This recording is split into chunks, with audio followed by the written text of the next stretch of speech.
little fight on the landing ground.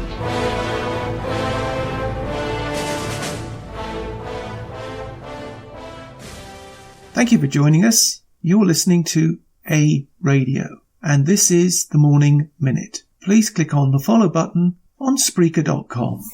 This is a clip from the Kelly file, and it's Fox News, December 21st. Now, the reason I'm going back in time is because there were other things going on at the time, and I want to get these things out there. It doesn't matter about the time, because it's all relevant. And this is an American news channel, I grant you, but just in your mind's eye, remove the word US or America and substitute Canada, because the same applies. Listen to the whole clip and you make your mind up and see whether it fits the narrative, as the word they like to use these days, that's going on in this country. Well, in the months after 9/11, our next guest was approached by the CIA and asked to help develop a program to get more information from terror suspects, including a man who came to be known as the so-called mastermind of 9/11, Khalid Sheikh Mohammed.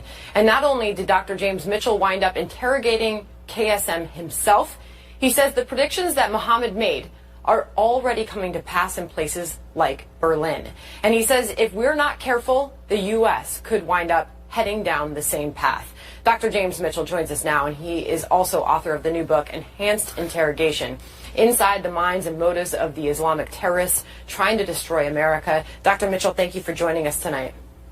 Thank you for having me on. What were your thoughts as you saw that attack play out in Berlin? Well, the first thing I thought was that this is exactly the sort of thing that Khalid Sheikh Mohammed had predicted.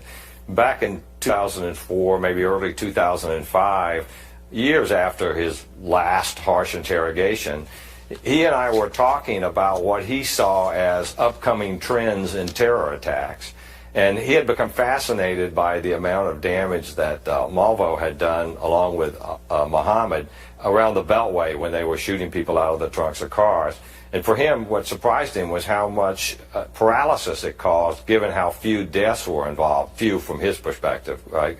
And what he said to me was that our civil liberties and our openness and our willingness to be responsive to other people's cultures were actually gifts from his God, that they were weaknesses and flaws that he had put into his God, Allah had put into the American culture so that we could be defeated. He said that the easiest way to do that, in spite of the fact that Al-Qaeda dreamed of these big, huge, catastrophic attacks, that wasn't particularly practical. That the easiest way to win the long battle to take over the world with Sharia law was actually through immigration and by outbreeding non-Muslims. He said that like-minded jihadi brothers would immigrate to Western democracies and to the United States. They would wrap themselves in our civil liberties for protection. They would support themselves in our welfare systems while they spread their jihadi message. And then, when the time was right, they would rise up and attack. And you go through a lot of this in your book, and you said that he went on to provide an example of not these big, crippling, large-scale, catastrophic attacks, that he said that those were nice but not necessary. It was the low-tech terror attack that you're talking about. What was the example that he provided?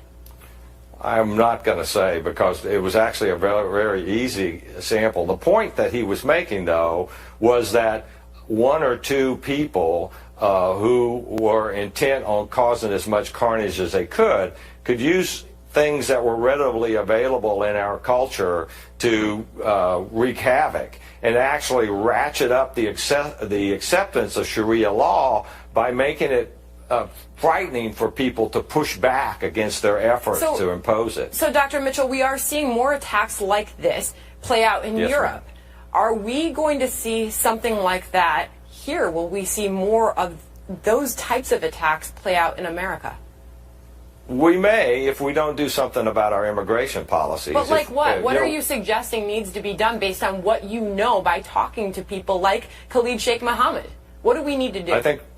I think we need to slow down our immigration from these countries that promote terrorism and generate these terrorists. We know which countries they are. We need to do a better job of vetting those things. The other thing we need to do is be much more aggressive when it comes to following up on those people who travel to countries where there are terror camps, especially when they're not U.S. citizens and they're coming back. And then it's hard for us to hear that, though, when we're talking about this case in Berlin, where now today we learn that he was a 23-year-old Tunisian. He's violent, we're told, may be armed. The missing paperwork was the reason why he wasn't deported. No, he had links to terrorism. What happened?